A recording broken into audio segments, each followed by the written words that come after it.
soir pour la venue de Jean-Yves Le Gallou à l'occasion de la parution de ses mémoires identitaires.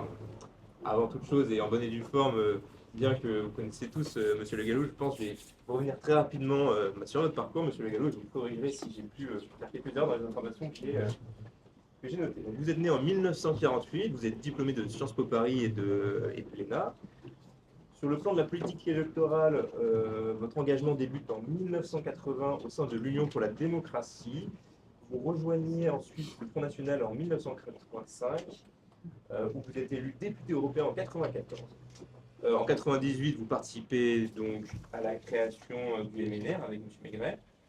Et vous avez été en outre président du groupe FN puis MNR au conseil municipal de la ville de Paris. Donc conseil régional d'Île-de-France. Conseil régional d'Île-de-France. Au-delà de la politique électorale, vous êtes aussi évidemment un intellectuel engagé. Vous avez été membre du GRES. Vous avez cofondé le Club de l'Horloge en 1974 avec M. Delisquin. Vous avez fondé Polémia ensuite en 2002. Et par la suite l'Institut Iliade en 2014, conformément aux vœux de Dominique Vénère. Donc voilà, je ne vais pas non plus trop en dire parce que ça va être aussi l'objet de votre intervention. Et donc vous faites paraître Mémoire identitaire aux éditions Via Romana cette année. Et voilà, Monsieur Le Gallou, je vous laisse la parole et vous autres, je vous laisse chaleureusement accueillir Monsieur Le Gallou.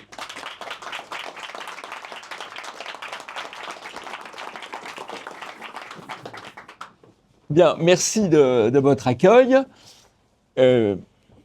C'est un livre de mémoire donc dans lequel je raconte les événements à travers mon expérience et mes prismes personnels, mon prisme personnel, avec des anecdotes aussi qui permettent d'expliquer ou d'aider à expliquer ce qui s'est passé. Mais je considère que c'est aussi une histoire politique et idéologique des 50, voire des 60 dernières années. C'est pour ça que j'ai appelé le livre 1968-2005, l'histoire du grand basculement. Le grand basculement, je vais le décrire presque en trois données, en trois chiffres. C'est la multiplication par 5 des entrées d'immigrés. C'est la multiplication par 10 de la délinquance violente. Et c'est l'effondrement du niveau de l'éducation nationale, qui n'est pas simplement un fantasme réactionnaire, qui est mesuré à travers les études PISA, qui sont des études internationales, sur le niveau de la maîtrise en français, en histoire, en sciences, et on voit une chute dans tous les domaines, une chute d'ailleurs qui concerne pratiquement tous les pays européens, mais la France arrive quand même à chuter encore plus rapidement. Dernier élément, j'ai cité 3 données, j'en citerai une 4e, le tout avec un endettement absolument formidable de 3 300 milliards. Alors c'est assez fascinant parce que depuis que je participe à la vie politique, je vois généralement lors des élections les médias qui expliquent qu'il faut voter, et c'est pareil aussi d'ailleurs pour les municipalités, il faut voter pour les gens compétents. Et donc depuis 50 ans, les Français très sérieusement vote pour, en tout cas au 2e tour, le candidat le plus compétent. Et cette succession de candidats extraordinairement compétents, là aujourd'hui on est en train de nous expliquer que M. Philippe est très compétent, il suffit d'ailleurs de regarder ses résultats pendant sa période, et donc cette succession de gens très compétents, extrêmement compétents, formidablement compétents, eh bien c'est ce que je vous ai dit, 3 300 milliards de dettes, un déficit annuel de 200 milliards à peu près, c'est la chute du niveau scolaire, c'est l'explosion de la délinquance et l'immigration qui échappe à tout contrôle, c'est la compétence. Alors pourquoi cela ? Pourquoi cela ? J'aime beaucoup citer, je la répète, c'est une formule d'ailleurs qui commence à beaucoup circuler et que je crois absolument essentielle pour comprendre la situation, c'est la formule de Péguy. Il est difficile de dire ce que l'on voit et surtout, il est encore plus difficile de voir ce que l'on voit. Et ça, j'ai observé ça depuis la nuit des temps, si je puis dire, et on l'observe évidemment encore aujourd'hui, car on est exactement sur le même logiciel. Je ferai d'ailleurs de temps en temps des allers-retours entre le passé et le présent. Alors, je vais développer cette histoire autour de 4 thèmes: l'aveuglement, le renoncement, la lâcheté, le cordon sanitaire, j'en mets même un 5e, la diabolisation, et puis je terminerai sur une note optimiste sur l'espérance non pas d'un ajustement par rapport à la situation actuelle, mais d'une rupture profonde, radicale avec la situation actuelle. Alors d'abord, l'aveuglement. L'aveuglement, il est assez largement volontaire et imposé. Vous avez cité, en 1974, j'ai créé effectivement un club d'idées, on va dire, qui était le club de l'horloge, qui visait à influencer la droite de l'époque vers la droite, alors qu'il était évidemment un tropisme qui les portait contre la gauche. Et donc, nous avions été en contact avec, à l'époque, Raymond Marcellin, qui était ancien ministre de l'Intérieur. Alors, ministre de l'Intérieur, c'est un boulot formidable. Un boulot formidable. Vous arrivez, vous prenez des postures de fermeté, tout va à volo, mais les électeurs vous adorent parce que vous avez une posture de fermeté. Et le premier à avoir créé le rôle, qui a été repris ensuite par Pasqua, par Sarkozy, aujourd'hui par Retailleau et d'autres, Valls, j'en passe, Chevènement. Le premier à avoir créé le rôle, c'était Marcellin, qui a été ministre de l'Intérieur de 68 à 74 et qui a été assez bien vu à droite puisqu'il avait relativement efficacement combattu à l'époque l'extrême gauche dans l'après 1968. Et donc, nous avions rencontré Raymond Marcellin en 1975, qui était un ancien. Enfin, il était plus jeune que moi aujourd'hui, mais et à l'époque, j'étais à peine plus vieux que vous, enfin que les plus jeunes d'entre vous, mais bon. Et donc, il nous avait donné des bons conseils. C'est normal, les vieux donnent des bons conseils aux jeunes. Normal. Et donc, il nous avait dit, surtout, ne parlez pas d'immigration. Surtout. C'était un bon conseil d'ailleurs. On ne l'a pas suivi, ça c'est une autre affaire. Mais c'était un bon conseil. Voilà. Alors ça, c'est la première entrée, pas tout à fait d'ailleurs, la première entrée sur l'immigration. Surtout, n'en parlez pas.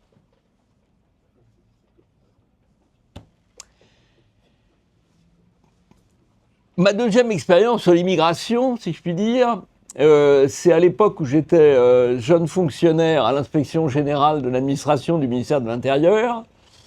Et j'avais eu sur la tête en 1979 ou 1980. J'avais participé à une mission sur Chanteloup-les-Vignes, dans les Yvelines. C'était une commune qui connaissait un déficit terrible. Et donc, on va voir, on analyse. Et comme j'étais le plus jeune, je tiens la plume et je commence à écrire le rapport. Et dans le rapport, il y avait quand même un fait qui paraissait relativement important à Chanteloup-les-Vignes et qui pouvait expliquer certaines de ces difficultés, c'est qu'il y avait 70 nationalités. Et 70 nationalités, rassurez-vous, il y en a beaucoup moins maintenant, mais enfin c'est un peu différent.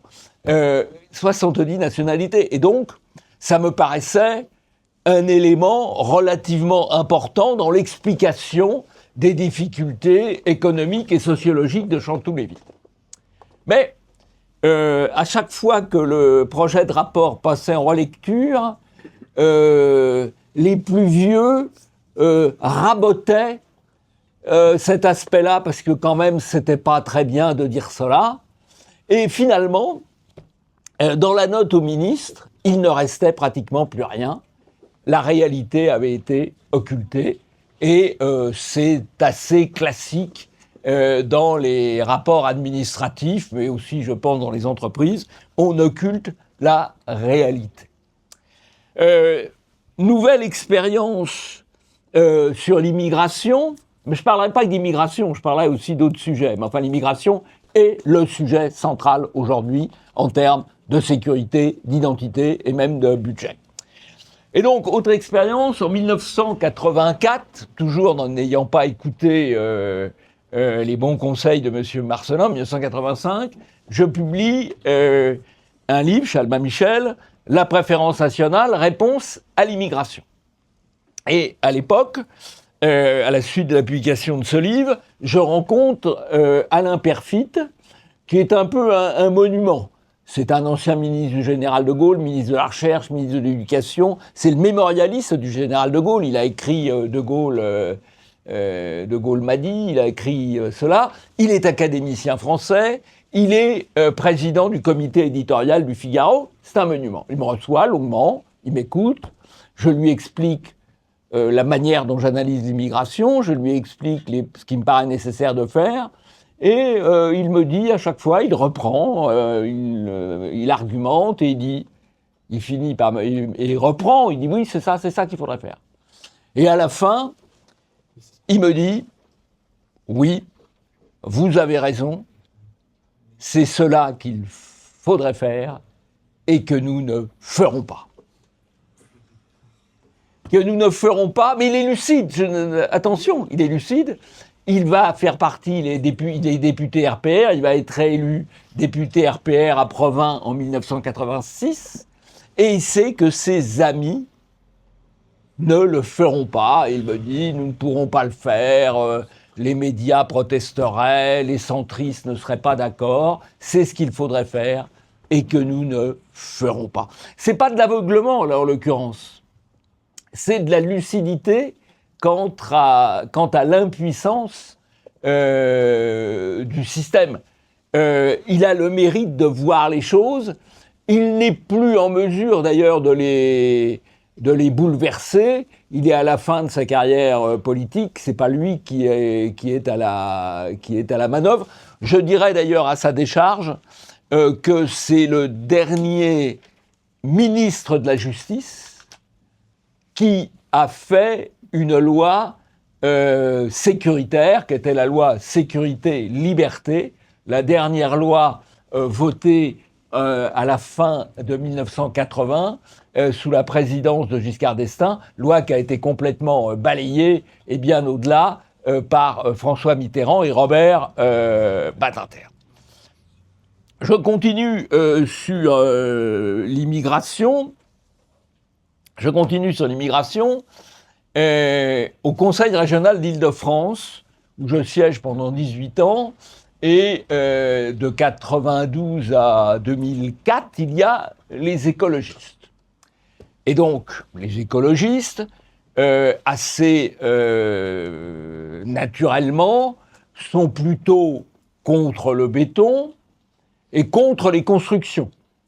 Ils veulent à la fois éviter la densification des villes, et ils veulent éviter des constructions à la périphérie, notamment dans les parcs naturels régionaux du Vexin ou de la vallée de Chevreuse. C'est très bien. Et à un moment, j'essaye d'expliquer qu'à partir du moment où on ne veut pas densifier, ce que je comprends, et qu'on ne veut pas bétonner dans les zones rurales, il faut peut-être éviter de faire rentrer des gens. Et alors là, ça déchaîne un tollé de protestations. Car, voyez-vous, l'arithmétique est une science fasciste. Et les écolos, alors, c'est intéressant, les écolos. Mais j'y reviendrai tout à l'heure sur les écolos, parce que les affaires sont un peu croisées. Et puis, il y a sur l'immigration, tout le monde se rassure. Alors, il y a deux phrases, deux réponses passe-partout. L'assimilation. Il faut faire des efforts, on va réussir l'assimilation. Et l'islam n'est pas, merci pour ce carburant, l'islam n'est pas l'islamisme. Et ça, c'est les deux phrases qui permettent de bien se boucher les yeux, surtout ne pas voir, surtout ne pas entendre, c'est l'histoire des singes, vous savez. Alors, l'assimilation, ça, on continue de le dire aujourd'hui. Hein.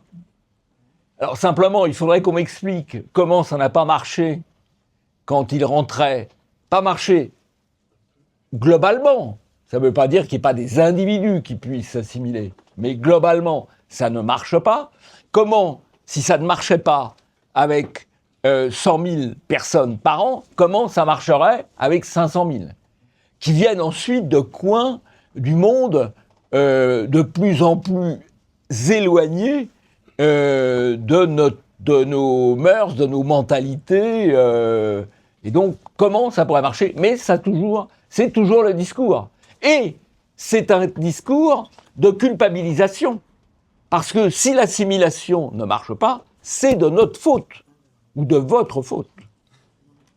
Et puis, l'autre élément de réponse, c'est l'islam n'est pas l'islamisme. Alors, j'ai regardé, vous voyez, là, je plonge dans l'actualité, mais vous allez voir, c'est pas très nouveau non plus. Je plonge dans l'actualité et il y a le rapport sur les frères musulmans. Alors, le rapport sur les frères musulmans, je l'ai lu. Alors, c'est assez extraordinaire. Ce qu'on reproche aux frères musulmans, c'est d'être partisans de la charia, c'est de considérer différemment l'homme et la femme et de ne pas accorder à la femme la moindre égalité par rapport à l'homme, et de ne pas non plus accorder d'égalité aux musulmans par rapport aux non-musulmans, le tout agrémenté de la taqiyya, c'est-à-dire de la dissimulation. Alors, moi, je veux bien que ce soit très mal de la part des frères musulmans de défendre cela, mais c'est exactement ce qu'il y a dans l'islam. Exactement ce qu'il y a dans l'islam, la charia, l'inégalité homme-femme, l'inégalité musulman-non-musulman et la taqiyya. Alors peut-être que les frères musulmans ont une organisation plus subtile, de ce type confraternité, peut-être tout ça c'est vrai. Mais fondamentalement, ce qu'ils défendent, c'est l'islam. Voilà. Et donc, je dois dire d'ailleurs que les mesures, les conclusions, la conclusion du rapport, c'est absolument fabuleux, quoi. C'est absolument fabuleux, puisque les mesures qui sont préconisées, c'est d'enseigner l'arabe à l'école, de reconnaître l'État palestinien, et il y a une troisième mesure de même haut qui m'échappe là. Mais enfin, voilà les réponses qui prétendent être apportées. Voilà. Et donc vous voyez qu'on est. Alors, dernier point. Le rapport est quand même assez extraordinaire parce que des rapports sur l'islam et des organisations pour encadrer l'islam, les premiers remontent à Pierre Joxe en 1990 lorsqu'il y avait eu l'affaire des collégiennes de Creil des jeunes filles qui étaient rentrées au collège voilées. Je reviendrai sur Creil aussi tout à l'heure, parce que c'est une histoire absolument fantastique. Eh bien, Pierre Joxe, ministre socialiste de François Mitterrand, avait fait un premier rapport qui avait conduit à créer un fonds sur l'islam de France. Après, Sarkozy a créé le CFCM, le Conseil français du culte musulman, dans lequel il a intégré les frères musulmans. Non, ça ne s'invente pas. Et puis, il y a eu encore d'autres évolutions. Et l'immense Darmanin a, lui, créé le FORIF, le Fonds de recherche sur l'islam. Voilà. Enfin bref, ça fait 35 ans qu'on essaye d'encadrer l'islam, ce qui, du point de vue musulman, n'a pas de légitimité. En quoi les mécréants que nous sommes, ou que les ministres sont, ont quelconque légitimité de leur point de vue pour encadrer l'islam. Voilà. Alors vous voyez que dans ce domaine, on est dans l'aveuglement et on est toujours dans l'aveuglement. Hein, ça n'a pas changé. Voilà. Alors ça, c'était le premier volet. Le deuxième volet, sur le plan du fonctionnement, c'est le renoncement. Alors, le renoncement, il commence avec le président Georges Pompidou, Premier ministre de général de Gaulle de 1962 à 1967 et président de la République de 1969 à 1974. C'est un homme lettré, fils d'instituteur, de paysan, normalien, venu du Cantal. Il est enraciné, il a une allure de conservateur.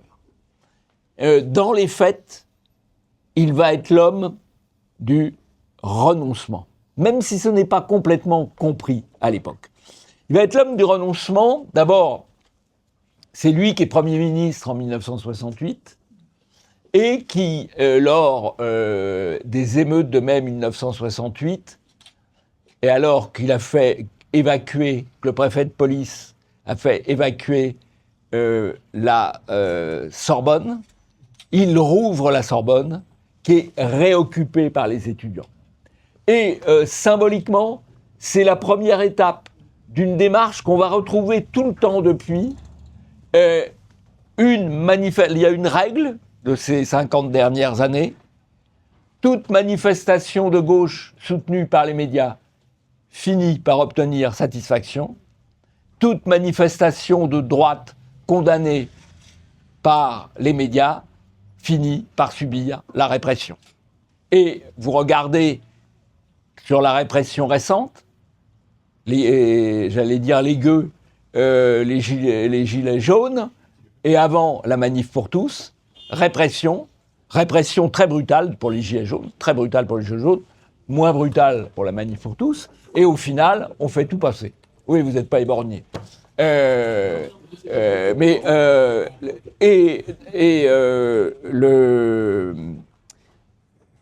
y a un contre-exemple, c'est la manifestation pour l'école libre de 84, où il y a eu 800 000 personnes réellement dans la rue, ce qui est la plus grande manifestation depuis la libération. Et là, le pouvoir a reculé, le pouvoir Mitterrand a reculé, avant que les forces de l'éducation nationale reprennent plus ou moins la main, mais il y a une reculade, c'est la seule reculade. Sinon, c'est très simple, une manifestation de gauche finit par obtenir satisfaction, le pouvoir recule, une manifestation de droite est réprimée. C'est ça la loi, et c'est ce qui explique aussi pourquoi on en est là. Pompidou est écarté du pouvoir en 1968, et il a un peu de loisirs, il voyage, il va à Rome, il a raison, et il écrit un livre qui s'intitule « Le nœud gordien », qu'il écrit, je vous en recommande vivement la lecture, il suffirait de le mettre en œuvre pour redresser la situation. Il écrit « Le nœud gordien », qui est un bon livre, écrit nerveusement, après 1968, il décrit 1968 et il dit ce qu'il faudrait faire. Ce livre, il l'écrit à l'automne 1968. Il est élu président de la République en 1969 et le livre paraît à titre posthume en 1974, quelques semaines après sa mort. Le livre reste excellent. Sauf que Pompidou dit ce qu'il faudrait faire et ce qu'il n'a évidemment pas fait, puisqu'il a fait pratiquement l'inverse. Et il a fait preuve de faiblesse. Alors bon, je ne peux pas tout raconter, mais il a fait preuve de faiblesse de deux manières. Une manière, d'abord, il a nommé comme Premier ministre Chaban-Delmas, la nouvelle société, avec comme directeur de cabinet Jacques Delors, l'Union européenne après, et la nouvelle société, c'est une vision progressiste. C'est-à-dire, c'est un conservateur qui nomme un Premier ministre progressiste. Première erreur. La deuxième erreur, la pire, c'est qu'en 1971, le Conseil constitutionnel accapare le droit de contrôler le contenu de la loi, et Pompidou le laisse faire, et à partir de là, c'est toute la dérive que nous connaissons, où aujourd'hui, c'est le Conseil constitutionnel qui fait la loi, et non pas le peuple ou les parlementaires.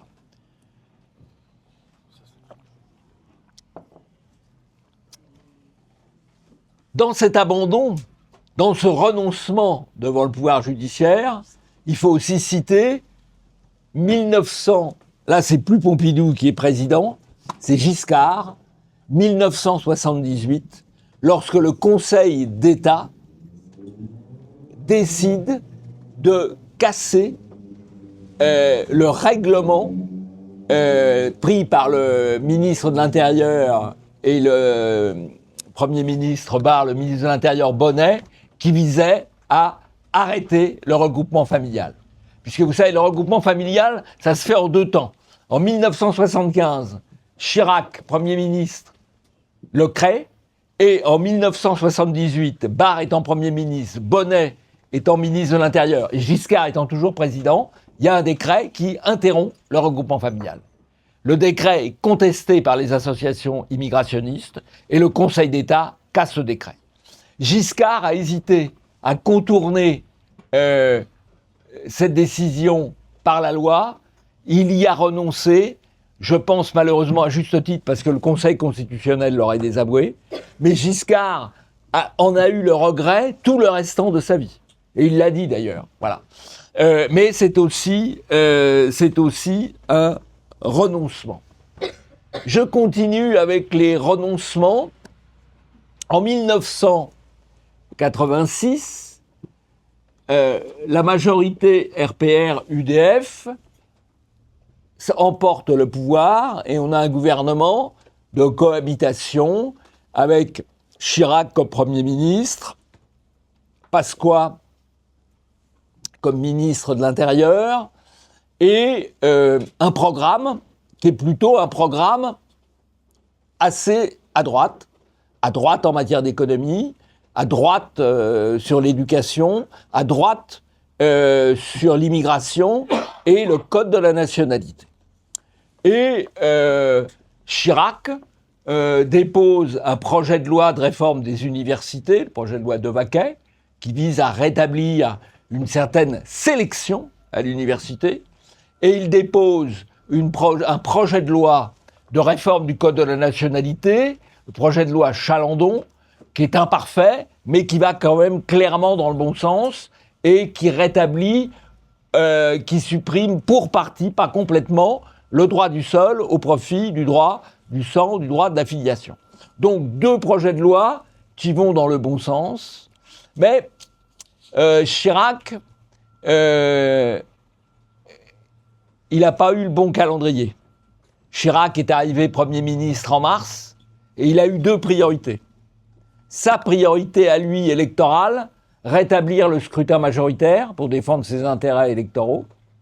Et la priorité de ses amis banquiers, opérer les privatisations. Donc, il change le mode de scrutin et il opère les privatisations entre mars et juillet, avec plein d'obstacles que lui pose Mitterrand sur son chemin. Et il arrive benoîtement en septembre, avec la réforme des universités et la réforme du Code de la nationalité. Septembre, c'est la rentrée universitaire. Et à ce moment-là, les agitateurs trotskistes, liés à François Mitterrand, liés à SOS Racisme, avec Julien Drey, que vous voyez encore régulièrement le soir sur CNews. Voilà. Et Julien Drey organise de grandes manifestations contre le projet de loi de Vaquet et le projet de loi Chalandon. Les manifestations sont réprimées. Et là, il arrive un malheur, il arrive un accident. Un étudiant à Dauphine diabétique et frappé par ce que sont les braves aujourd'hui à peu près, c'est-à-dire les brigades motocyclettes où il y a un policier qui conduit, un autre derrière avec un bidule qui gère. Voilà, un voltigeur. Voilà, exactement. Et donc, Malik Oussekine meurt, cet étudiant meurt, c'est un étudiant à Dauphine, il s'appelle Malik Oussekine, donc évidemment, la police est accusée de racisme, et devant le torrent de protestations, Chirac retire la loi de Vaquet, et quelques mois plus tard, retire la loi sur la réforme du Code de la nationalité. Depuis Malik Oussekine, il n'y a plus de réforme de droite auxquelles la gauche s'opposait, par crainte des manifestations et du fait qu'une manifestation, c'est réprimé, et que quand on réprime une manifestation, malheureusement, il peut arriver des accidents. Et ce malheureux Malik Oussekine, qui a eu une vie très courte et dans lequel il y a eu peu de choses à raconter, a quand même fait l'objet d'une retranscription récente par Netflix en une saison et quatre sessions pour raconter sa vie, où il y avait, malheureusement, peu de choses à raconter, mais il a fait involontairement, et malheureusement pour lui, l'histoire, puisque depuis, toute réforme est impossible. C'est le syndrome Malik Oussekine, c'est le syndrome du renoncement. Alors après, on va être rapide, vous avez Sarkozy qui arrive, et la stratégie de Sarkozy est assez simple. Il fait des déclarations très tonitruantes, le Karcher, quand les médias lui disent quand même vous y allez fort, il leur dit mais écoutez, vous inquiétez pas, c'est pour piquer les voix du Front National, c'est pas pour le faire. Bon, il le dit comme ça. Et effectivement, quand il arrive au pouvoir, il ne fait rien dans ce domaine. Sarkozy, d'ailleurs, c'est fabuleux, parce que comme ministre de l'Intérieur, il a créé 10 000 postes de policiers et de gendarmes. Donc là, le Figaro était admiratif. Enfin, la sécurité avance. Et comme président de la République, il a supprimé 10 000 postes de policiers et de gendarmes. Et là, le Figaro était admiratif. Il fait des économies. Voilà. Je vous recommande la lecture du Figaro. C'est tout à fait édifiant. Donc Sarkozy arrive, et alors c'est triste.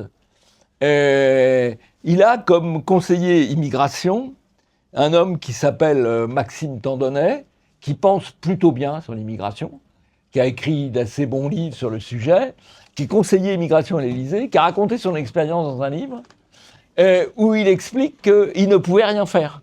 C'est-à-dire, il réunissait tout l'état-major, ils envisageaient les mesures, et ils disaient « Ah ben non, ça on peut pas, parce que le Conseil constitutionnel voudra pas, là le Conseil d'État voudra pas, la Cour européenne des droits de l'homme voudra pas, là, bah non, le gouvernement algérien voudra pas. » Et donc, il raconte ça, c'est vraiment un manuel d'impuissance gouvernementale. Et je crois d'ailleurs qu'il faut bien savoir que quand les gens qu'on vous présente comme les gens responsables, parce que c'est des hommes des partis du gouvernement, ce ne sont pas des hommes de gouvernement, ce sont des hommes d'impuissance gouvernementale. Voilà, alors ça c'est le renoncement. Alors, j'en viens à là, je regarde parce qu'il faut laisser du temps pour les questions, oui. j'en viens à mon troisième topic, la lâcheté. La lâcheté. Si j'étais cynique et pessimiste, je dirais qu'il y a deux forces qui meuvent le monde, la paresse et la lâcheté. Bon, mais c'est un peu exagéré. Là, on va parler un peu de la lâcheté. Je vais vous raconter 2 anecdotes et puis on fera un saut dans le présent. La lâcheté. En 1983, il y a des élections municipales et il y a une formidable, à l'époque, poussée à droite, en réaction à Mitterrand, en réaction à son ministre de la Justice, Badinter. Il y a une forte poussée à droite qui se manifeste de 3 manières. D'abord, la droite classique gagne énormément de villes. Ensuite, le Front National fait sa première percée dans le 20e arrondissement et à Paris. Et là où la droite classique gagne, elle gagne avec des gens assez engagés à droite, assez volontaires à droite. À l'époque, je suis élu à Antony comme adjoint à la culture et avec des amis, avec le maire de Saumur, avec le maire de Brest, qui sont des types assez punchy, avec des gens comme Aude de Kéros, des artistes, on monte une association des élus pour la liberté de la culture. L'idée, elle est simple. Il s'agit de faire ce que la gauche fait. On crée des expositions, des spectacles, et on les fait circuler en synergie. On crée un marché pour la culture de droite. Bon, on commence, ça marche assez bien avec un petit réseau qui se met en place, et là-dessus, ça c'est un peu la rubrique diabolisation, mais on y reviendra, là-dessus, double page du Monde, sur les nouveaux choix, et donc un article d'amalgame et de dénonciation. Alors évidemment, les gens qui font ça, ils ont fait des choses avant, sinon ils ne le feraient pas.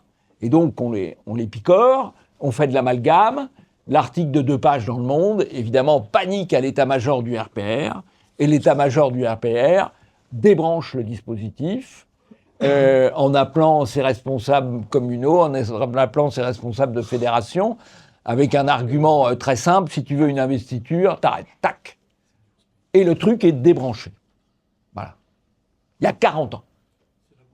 Et vous n'avez toujours pas de culture de droite aujourd'hui, même dans les mairies de droite. Je vais terminer. Je vous donne un autre exemple de lâcheté, mais qui est le pire que tout. C'est un exemple que je tire. Tout ça, je raconte d'autres, des plus vertes encore, que je tire de l'expérience au Conseil régional d'Île-de-France. Le Conseil régional d'Île-de-France, c'est un conseil sans majorité, dans lequel il y a des votes qui peuvent être disputés, etc. Et un jour, je dépose un amendement, il faut en déposer énormément, et il y a un élu RPR, patron d'un syndicat professionnel, qui me dit « Votre amendement, il est bien, j'aimerais bien le voter, demander un scrutin public. » Je demande un scrutin public, je regarde le résultat, mes troupes ont voté, mais lui n'a pas voté. Alors je vais à la buvette, qui est quand même un organe essentiel dans une assemblée, et je le retrouve à la buvette et je lui dis « Mais pourquoi vous n'avez pas voté ?» Ah, il me dit « Mais je n'ai pas compris. Ce que je vous avais demandé, c'est un scrutin secret. » Secret, je lui dis « C'est pas possible. Dans ce cas-là, le scrutin secret, c'est pour élire les personnes, pour les votes sur les sujets, c'est public. » Ah oui. Ah, écoutez, faut pas m'en vouloir. Je suis lâche. Et ça m'a absolument suffoqué, si vous voulez. Parce que si vous regardez, jusqu'au 19e siècle, au XVIIe, au XVIIIe siècle, au XIXe siècle. Il y avait des types qui étaient provoqués en duel. Ils ne savaient pas forcément bien bien tenir l'épée. Ils ne savaient pas forcément bien tirer au pistolet. Mais ils se levaient quand même à 5h30 du matin pour aller mourir. Ou risquer de mourir parce que c'était moins grave pour eux dans cette époque de mourir que de perdre l'honneur. Et là, le type, il vous dit, il risque pas sa vie, hein. Il risque pas sa vie. Ah non, et il prend ce qui était considéré dans une société traditionnelle comme la honte absolue, hein, ce qui était considéré comme la honte absolue dans une société traditionnelle est là considéré comme un motif d'excuse. Voilà.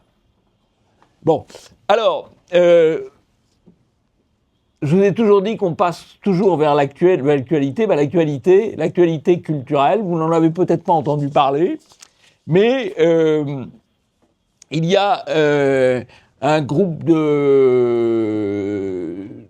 jeunes à Moulins qui ne sont pas d'Academia Christiana, mais qui sont d'une association sœur qui est Sophia Polis, plus petit, mais qui est dans le même, on va dire, dans le même esprit, qui a comme projet de faire à Moulins, qui est une très belle ville, je vous la recommande, de faire un spectacle un peu dans l'esprit du Puy du Fou des origines, c'est-à-dire avec un public, avec des acteurs qui sont des acteurs bénévoles. Il a un plan, on raconte l'histoire de Moulins, et il a un projet qui se tient tout à fait la route, qui devait avoir le soutien des municipalités du coin, notamment de Moulins, et c'est en train d'être mis en cause parce qu'il y a eu plusieurs articles dans la presse locale, un article dans Mediapart, et évidemment les élus locaux LR ont peur, quoi, forcément, c'est craintif. Voilà, donc si vous voulez, ça n'a pas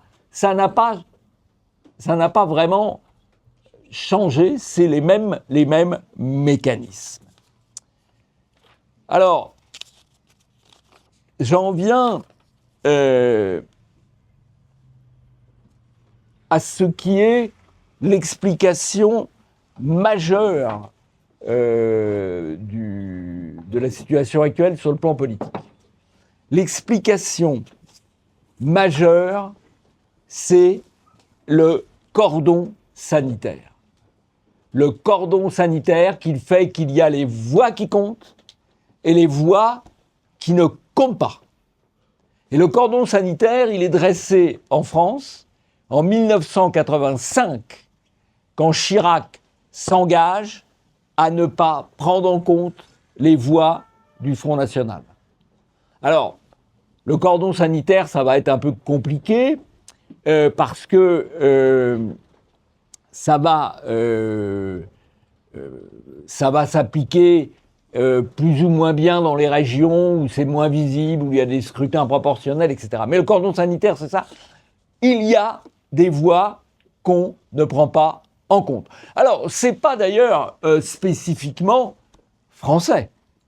Vous avez la même chose en Allemagne, où il y a le cordon sanitaire avec l'AfD. Vous avez la même chose en Belgique, où vous avez la même chose, vous avez le cordon sanitaire avec le Vlaams-Belang, qui a eu des conséquences d'ailleurs considérables. En 1995 ou 96, le Vlaams-Belang, le parti identitaire flamand, a réuni plus de 40% des voix à Anvers, le grand port d'Anvers. Bon. Et donc, la logique politique belge, c'est celui qui arrive en tête, constitue une coalition et gouverne.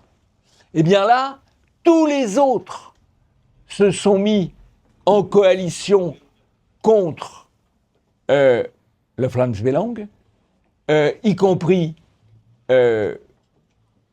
les conservateurs, les démocrates chrétiens, avec les trotskistes, les maoïstes, absolument tout le monde. Résultat, aujourd'hui, Anvers est une ville islamisée. Voilà. Et le cordon sanitaire, il s'applique partout. Alors, il commence à être un peu, il s'effrite un peu, il s'effrite en Autriche, il s'effrite en Italie, mais le cordon sanitaire, il explique pourquoi on est toujours gouverné à gauche. Et je vais vous montrer, là, imaginez un camembert, le camembert de l'opinion. Le cordon sanitaire, il est là. Donc ce qui est ici, ça ne compte pas. Et donc, le centre de gravité politique, il n'est pas au milieu. Il est au milieu de la gauche, puisqu'on a évacué la droite. Et tant qu'il y aura le cordon sanitaire, on ne changera rien. Je refais un petit saut dans le contemporain. Moi, je n'ai rien contre M. Retailleau, qui tient des discours plutôt convenables. J'attends de voir les chiffres, ce sera peut-être un peu moins satisfaisant, mais il tient des discours convenables. Mais il se place dans la logique du cordon sanitaire. Et à partir du moment où il se place dans la logique du cordon sanitaire, même s'il était élu, ce qui est quand même relativement peu probable, même s'il était élu, son centre de gravité, il est à gauche. Puisqu'il a mis dehors toute la partie la plus à droite. C'est de l'arithmétique, mais je vous ai dit que l'arithmétique était une science fasciste. Donc il ne faut pas trop le retenir. Le cordon sanitaire, il a fonctionné aussi pour les écologistes. Ça, c'est une histoire qui est moins connue. En 1992, le patron des écologistes, c'était un homme qui s'appelle Wächter, qui est encore un peu dans la vie politique aujourd'hui, en tout cas en Alsace. Et en 1992, il y a eu des élections régionales, et il y avait un vrai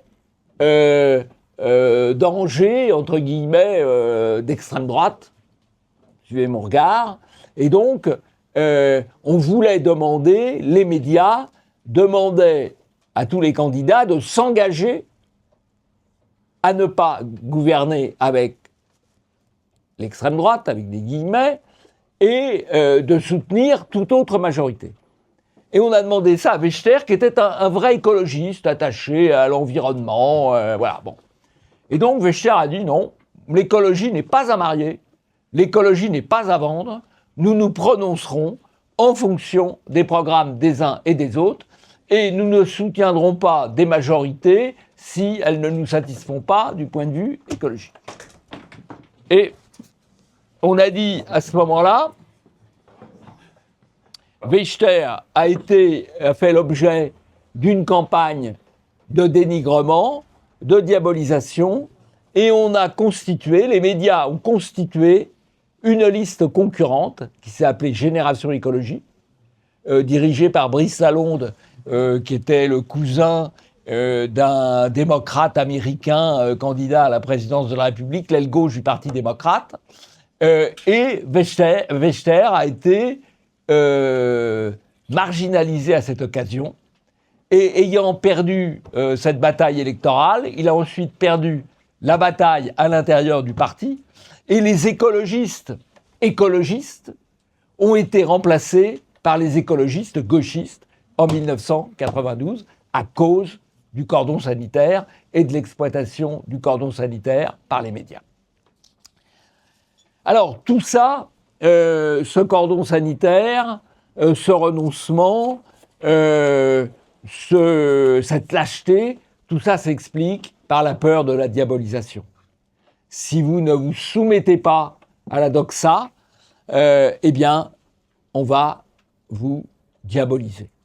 Et la diabolisation, ça n'est pas confortable. Et donc, eh ben, on l'évite. Vous l'avez vu lors des dernières élections législatives, lorsque M. Ciotti a fait alliance avec le Rassemblement national, il pensait faire venir avec lui un certain nombre de députés. Il n'en a pratiquement eu aucun.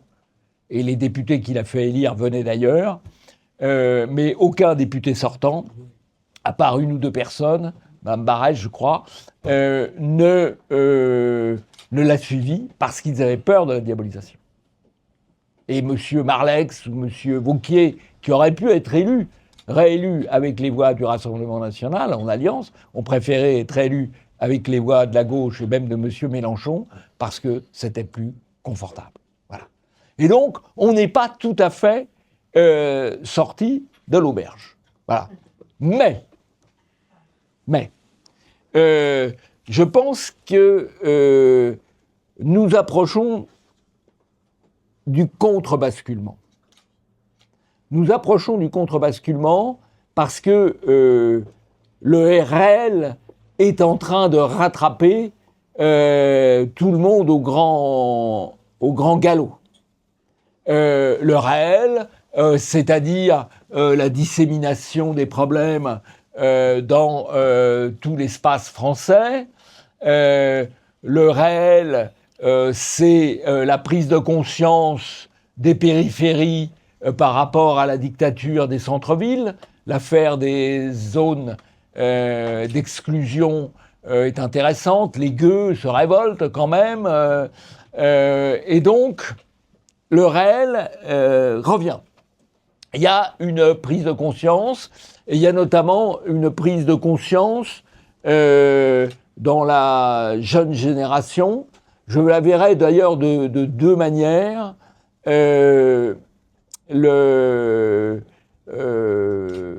Les générations d'étudiants d'aujourd'hui sont beaucoup plus radicales et beaucoup plus à droite que celles d'il y a 10 ans ou d'il y a 15 ans. Donc là, il y a vraiment une prise de conscience et une volonté de rompre avec les faux-semblants. C'est vrai pas seulement chez les étudiants, c'est vrai aussi chez les rugbyman. On voit la manière dont le crime de Crépol a suscité des réactions qu'il n'aurait pas suscité il y a 5 ans ou il y a 10 ans. Il y a 5 ans ou il y a 10 ans, il serait passé inaperçu. Et là, aujourd'hui, il y a eu des réactions. Donc, il y a une prise de conscience de l'opinion, il y a une prise de conscience de la jeunesse, en tout cas, de la partie la plus éclairée de la jeunesse, et il y a une prise de conscience qu'il n'y aura pas de solution à la marge, mais qu'il faut changer en profondeur le pouvoir. Changer en profondeur le pouvoir, ça implique à minima 2 choses. D'abord, que le pouvoir politique reprenne le pouvoir sur le pouvoir judiciaire. Et deuxièmement, que le pouvoir politique cesse d'arroser financièrement les associations de gauche et d'extrême gauche. Parce que, au fond, ce qui produit le déclin et la décadence de notre pays, c'est les contribuables qui le subventionnent. C'est le contribuable qui le subventionne. Et je trouve, on accuse M. Stérin d'être exilé fiscal à Bruxelles, mais il a bien raison. Parce que s'il était en France, il paierait une masse d'impôts. Là, il en paye moins et il peut faire du mécénat. Et donc, au lieu de financer des dépenses nuisibles, il finance des dépenses utiles. C'est très bien. Et donc, le salut, c'est la reprise du pouvoir politique sur le pouvoir judiciaire et la fermeture des robinets financiers qui alimentent la gauche et l'extrême gauche. De ce point de vue-là, ce qui est quand même, là aussi, extrêmement encourageant, c'est ce qui s'est passé aux États-Unis avec l'élection de Trump, parce qu'il a été élu sur un discours radical, qui ne l'a pas empêché d'être élu, au contraire, qui l'a aidé à être élu en mobilisant ses électeurs, et une fois avoir été élu sur un discours radical, il le met en œuvre. Alors avec son tempérament, mais il met en œuvre son discours, alors je sais bien que les États-Unis, c'est pas la France, c'est pas l'Europe, c'est sûr. Mais c'est quand même un exemple tout à fait intéressant, indépendamment du fait qu'à travers les réseaux sociaux, ça protège notre propre liberté d'expression. et c'est quand même le dernier élément extrêmement positif, il y a 20 ans, ça c'est la dernière partie du livre, j'en parle beaucoup, il y a 20 ans, il n'y avait de médias écrits ou télévisuels que de médias défendant la doxa. À part, je les cite parce qu'ils le méritent, à part le quotidien Présent, qui avait une audience forcément limitée, et Radio Courtoisie, il n'y avait, honneur à eux, il n'y avait que des médias conformes à la doxa.